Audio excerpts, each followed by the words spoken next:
নমস্কার বন্ধুরা, কেমন আছো তোমরা সবাই? আশা করি সবাই ভালো আর সুস্থ আছো।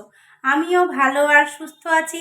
তাই তো আমি পিয়ালি চলে এসেছি আজকে আমার শখের রান্নাঘরে তোমাদের সাথে শেয়ার করে নিতে রেসিপি। প্রথম থেকে শেষ পর্যন্ত ভিডিওটি দেখার অনুরোধ রইল। তাই চলো দেরি না করে কথা না বাড়িয়ে সোজা চলে যাই রেসিপির দিকে। দেখে নিই কীভাবে অতি সহজেই এই রেসিপিটা আমি ঘরে বানাচ্ছি। দেখো, এখানে আমি চালগুঁড়ি নিয়ে নিয়েছি। এটা বাজারের কেনা চালগুঁড়ি। আর নিয়ে নিয়েছি দেখো এখানে নারকেল, তিল আর গুড় দিয়ে তৈরি করে রাখা একটা পুর। আমি আগের ভিডিওতে দেখিয়েছি যে কিভাবে আমি এই পুরটা রেডি করি। নিয়েছি এখানে একটা ছোট্ট পাটালি গুড়, যেটাকে আমি ম্যাশ করে নিয়েছি। আর নিয়েছি একটা গোটা নারকেলের অর্ধেকটা, আর এই মালা থেকে কিছুটা নারকেল আমি কুড়িয়ে রেখেছি। প্রয়োজনে আবার আমি গুড় বা নারকেল প্রয়োজনে আমি নিয়ে নেব। তো চলো প্রথমে আমি কিভাবে মেখে নিচ্ছি গুড় দিয়ে চালগুঁড়িটা তোমরা দেখিয়ে নেবে। গুড়টা ম্যাশ করার প্রধান কারণই হলো যাতে ভালোভাবে চালগুঁড়ির সাথে মিশে যায়। আমি নারকেলটা কুড়িয়ে রেখেছি, আগেই বলেছি একটা গোটা নারকেলের অর্ধেকটা নিয়েছি আর হাফ মালার থেকে কিছুটা অংশ আমি কুড়িয়ে নিয়েছি। এবার আমি যেই গুড়টাকে ম্যাশ করে রেখেছিলাম সেই গুড়টা দিয়ে চালগুঁড়িটাকে মেখে নেব। যেহেতু বাজার থেকে কেনা শুকনো চালের গুঁড়ি, তাই এখানে আমি মাখার সময় উষ্ণ গরম জল ব্যবহার করব। আমি পরিমাপ মতন জল দিয়ে আমি এটাকে খুব ভালোভাবে মাখিয়ে নেব। গুড় আর নারকেল কোড়া দিয়ে খুব ভালোভাবে আমি চালগুঁড়িটাকে ঠিক যেমন গোলা রুটি করার সময় আমরা মেখে নিই, সেইভাবেই মেখে নেব সমস্ত উপকরণের সাথে চালগুঁড়িটা। দেখো কত সুন্দরভাবে আমি চালগুঁড়িটাকে মাখিয়ে নিয়েছি। খুব পাতলাও না আবার খুব ঘনও না। নারকেল কোড়াটা দেওয়ার সময় আমার ক্যামেরাটা বন্ধ হয়ে গেছিলো বন্ধুরা, তার জন্য আমি ভীষণ দুঃখিত। এবার এটাকে আমি 15 মিনিটের জন্য রেখে দেব রেস্টে। 15 মিনিট আমি রেখে দিয়েছিলাম। এবার তোমাদেরকে দেখাই কত সুন্দরভাবে দেখো এটা থিকনেসটা চলে এসেছে। চলো এবার প্রক্রিয়াটা শুরু করা যাক। যাদের কাছে এই ধরনের পাত্র নেই তাদের চিন্তা করার কিছু নেই, তোমরা কড়াইয়ের মধ্যেও এইটা করতে পারো। ঠিক যেমন আমরা ভাপা পিঠে বানাই সেইভাবে ঢাকা দিয়ে দিয়ে। আমার কাছে এই পাত্রটা থাকার কারণে আমার একটু সুবিধে হয়েছে। আমি অল্প একটু ব্রাশে তেল দিয়ে সমস্ত জায়গাটায় দেখো ব্রাশ করে দিচ্ছি। সামান্য অয়েল ব্রাশ করাতেই এটা কিন্তু খুব সুন্দরভাবে হয়ে যায়, খুব বেশি তেল প্রয়োজন হয় না। তাই যারা কম তেলে খেতে চাও তাদের জন্য এই রেসিপিটা খুবই উপকারী। এবার আমি এই হাতার সাহায্যে একটু একটু করে নিয়ে দেখো ওই পাত্রের মধ্যে দিয়ে দেব। একদম চাঁদের আকারে দেখো আকৃতিটা হচ্ছে বলেই এই পিঠেটার নাম দিয়েছি আমি চাঁদ পিঠে। তোমরা এটাকে কী পিঠে বলবে সেটা অবশ্যই কমেন্ট করে জানিও। আর কেমন লাগলো সেটাও কিন্তু জানাতে ভুলো না। ভুল ত্রুটি যাই হোক না কেন একটু মানিয়ে নিও।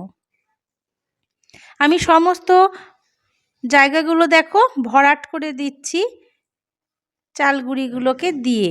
ভীষণ সুন্দর লাগে, বেশ মিষ্টি মিষ্টি, যেহেতু ভিতরে নারকেল থাকে গুড় থাকে একটা টেস্ট আসে ভীষণ সুন্দর। সমস্ত উপকরণটা আমি দিয়ে দিয়েছি। এবার আমি একটা ঢাকা দিয়ে এটাকে ঢাকা দিয়ে দেব 1 থেকে 1.5 মিনিট মতন লো ফ্লেম করে। একদমই লো ফ্লেম করে আমি ঢেকে রেখেছিলাম 1 থেকে 1.5 মিনিট মতন। এবার ঢাকনাটা আমি তুলে নিচ্ছি। দেখে বুঝতেই পারছো কি সুন্দর একটা কালার এসেছে। এবার আমি একটা চাকুর সাহায্যে এটাকে উল্টে দিচ্ছি যাতে অপর পিঠটাও ভালোভাবে ভাজা হয়। দেখে বুঝতেই পারছো কত সুন্দর অল্প তেল ব্রাশ করে সমস্ত পিঠেগুলো আমার ভাজা হলো। চাকু দিয়ে অসুবিধে হচ্ছিল বলে আমি একটা কাঁটা চামচ নিয়ে নিয়েছি এবং কাঁটা চামচটা দিয়ে আমি সমস্ত পিঠেগুলোকে দেখো উল্টে দিচ্ছি অপর পিঠটা যাতে ভাজা হয়ে যায়। সমস্ত পিঠেগুলোকে এভাবে উল্টে দিয়ে আমি আবারও ঢাকা দিয়ে দেব 1 মিনিট মতন গ্যাসের ফ্লেমটা একদম লো করে।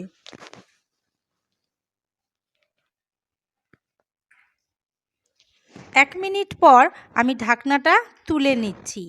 1 মিনিট মানে যথেষ্ট টাইম, তাতে কিন্তু খুব সুন্দরভাবে এগুলো হয়ে যায়। দেখো আমি ভীষণ ভালোভাবে দেখিয়ে দিচ্ছি কাঁটা চামচটা দিয়ে, কত সুন্দরভাবে সমস্ত পিঠেগুলো রেডি হয়ে গেছে। তাহলে চলো তুলে নিই পিঠেগুলোকে। এবার এইভাবেই সমস্ত পিঠে কিন্তু আমি ভেজে নেব। একটা পাত্রের মধ্যে আমি পিঠেগুলোকে তুলে নিয়েছি। এবার তোমাদেরকে দেখাবো যে কিভাবে তিলের পুর ভরে আমি পিঠেগুলো বানাবো। কতটা সফট হয়েছে দেখে বুঝতেই পারছো। ঠিক আগের মতন আমি অয়েল ব্রাশ করে নিয়েছি পাত্রটার গায়ে। এবার কিন্তু খুব অল্প অল্প পরিমাণ মতন চাল গুঁড়ি আমি দিয়ে দেব। তার উপরে দেব আগে থেকে তৈরি করে রাখা গুড়, নারকেল আর তিলের পুর। খুব সুন্দর ঝুরঝুরেভাবে আমি এই পুরটা কিন্তু বানিয়ে নিয়েছি। তোমরা আগের ভিডিওটা দেখে নেবে, তাহলে বুঝতে পারবে আমি কিভাবে এই পুরটা বানিয়েছিলাম।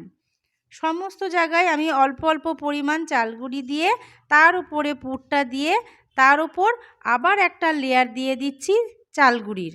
অবশ্যই ভালোভাবে দেখো, তাহলে বুঝতে পারবে। ভীষণ স্বাদ হয় যদি তোমরা বাড়িতে এইভাবে বানাও, বুঝতে পারবে এর স্বাদ কতটা সুন্দর। এই চাঁদ পিঠে বানানো ভীষণই সহজ, তাই ঝটপট বাড়িতে এই শীতের মরশুমে বানিয়ে ফেলো তোমরাও।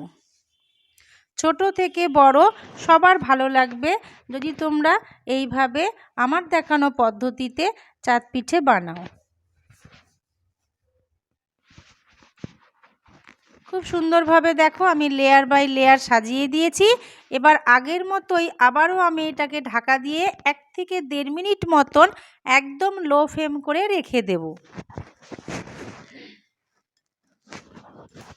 1 থেকে 1.5 মিনিট রাখার পর দেখো কত সুন্দর কালার চেঞ্জ হয়ে গেছে। আবারও ঠিক আগের মতোই আমি এগুলোকে অপর পিঠে ভাজা হওয়ার জন্য উল্টে দেব। তোমাদের কাছে যাদের এই পাত্র নেই, তারা কড়াইয়ের মধ্যে যেভাবে তোমরা ভাপা পিঠে বানাও ঠিক সেইভাবেই ছোট্ট ছোট্ট আকারে দিয়ে তারপরে ঢাকা দিয়ে তৈরি করে নেবে। ঝটপট তৈরি হয়ে যাবে তোমাদের চাঁদ পিঠে। সমস্ত পিঠেগুলো ঠিক এইভাবেই আমি ভেজে তুলে নেব। খুব সহজ পদ্ধতি, একটুও অসুবিধে নেই।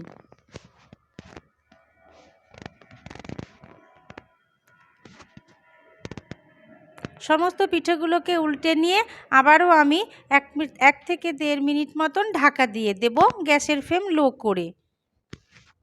আমি তিলটা বানিয়েছি যেভাবে, তিলের পুরটা তোমরা দেখে নিয়ে বানিয়ে ফেলো। আমি ডেসক্রিপশন বক্সে দিয়ে দেব কিভাবে এই তিলের পুরটা আমি বানিয়েছি। সমস্ত পিঠেগুলোকে দেখো আমি তুলে নিচ্ছি, কত সুন্দরভাবে উঠে আসছে আর ফুলেছে কতটা তোমরা দেখে বুঝতেই পারছো। একদম সফট হয়েছে আর ঠিক ফুচকার আকারে দেখো বড় বড় হয়ে ফুলে ফুলে উঠেছে। খুব সফট হয়েছে, অনায়াসে এর মধ্যে দুধ বা গুড় যাই দিয়েই আমরা জাল দিই না কেন সেটা ঢুকে যাবে। এবার চলো পরের প্রক্রিয়াটা তোমাদেরকে দেখিয়ে দিই। তার জন্য আমি 1 লিটার মতন দুধ হাঁড়িতে গরম বসিয়ে দিয়েছিলাম আগেই। তার মধ্যে দিয়ে দিয়েছিলাম 2-3টে মতন এলাচকে থেতো করে। এবার এই দুধটা টকবক করে ফুটে উঠলে তারপরে পরের প্রক্রিয়াটা আমি শুরু করে দেব। এখানে 1 লিটার দুধকে জাল দিয়ে কিন্তু কমিয়ে 500 গ্রাম দুধে আনতে হবে। তারপর পিঠেগুলো দেওয়ার পর আরও কিছুটা জাল দিয়ে দুধটাকে কমিয়ে নিয়ে আসতে হবে, তবেই কিন্তু ক্ষীরের মতন হবে এই পিঠের পায়েসটা। এবার এই টকবক করে ফোটা দুধের মধ্যে আমি সমস্ত পিঠেগুলোকে ছেড়ে দেব। আমি কিন্তু এখনও মিষ্টি এর মধ্যে ব্যবহার করিনি, তোমরা দেখে বুঝতেই পারছো।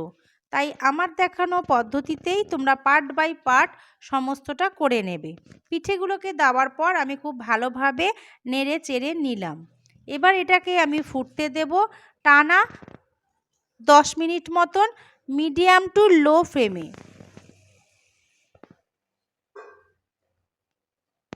টানা আমি 10 মিনিট মতন ফুটিয়ে নিয়েছি দুধটাকে পিঠেগুলোর সাথে মিডিয়াম ফ্লেম করে। এবার আমি এর মধ্যে দিয়ে দিচ্ছি গুড়। পরিমাণ মতন গুড় আমি দিয়ে দিলাম। তোমরা যে যেরকম মিষ্টি পছন্দ করো সেই অনুপাতেই মিষ্টিটা এখানে ব্যবহার করবে। খেজুর গুড়ের আলাদাই একটা গন্ধ আর রং আসে, দেখে বুঝতেই পারছো কত সুন্দর রং আসতে শুরু করে দিয়েছে। গুড়টা দেওয়ার পর আরও 10 মিনিট আমি ফুটিয়ে নিলাম। দেখে বুঝতেই পারছো কত সুন্দর কালারটা এসেছে, আর থিকনেসটাও দেখো কতটা গাঢ় হয়ে এসেছে। অর্থাৎ আমার এটা সম্পূর্ণভাবে রেডি হয়ে গেছে। আমি কি করব, এটাকে গ্যাসের ফ্লেমটাকে বন্ধ করে দিয়ে এটাকে ঢাকা দিয়ে দেব। এখনই কিন্তু পরিবেশন করব না বন্ধুরা, এইভাবেই রেখে দেব সারা রাত। আমি পরের দিন এটাকে পরিবেশন করব। পিঠে পুলি যাই বলো না কেন, সেগুলো কিন্তু গরম গরমের থেকে বাসি খেতেই বেশি ভালো লাগে। দেখো কত সুন্দর নরম তুলতুলে হয়ে গেছে পিঠেটা, আর দুধটাও দেখো একদম গাঢ় হয়ে ক্ষীরের মতন হয়ে গেছে। কেমন লাগলো তাহলে বন্ধুরা আমার এই রেসিপিটা? অবশ্যই আমাকে কমেন্ট করে জানিও। যদি ভালো লাগে লাইক কমেন্ট শেয়ার করতে ভুলো না। তাহলে দেখা হচ্ছে পরের ভিডিওতে এইরকমই কোনো মিষ্টি মধুর রেসিপি নিয়ে। ততক্ষণের জন্য সুস্থ থেকো, ভালো থেকো, আর এইভাবেই আমার সঙ্গে থেকো। এই ধরনের রেসিপি পেতে আমার চ্যানেলটি সাবস্ক্রাইব করে নিও। তাহলে আজকের মতন টাটা বন্ধুরা।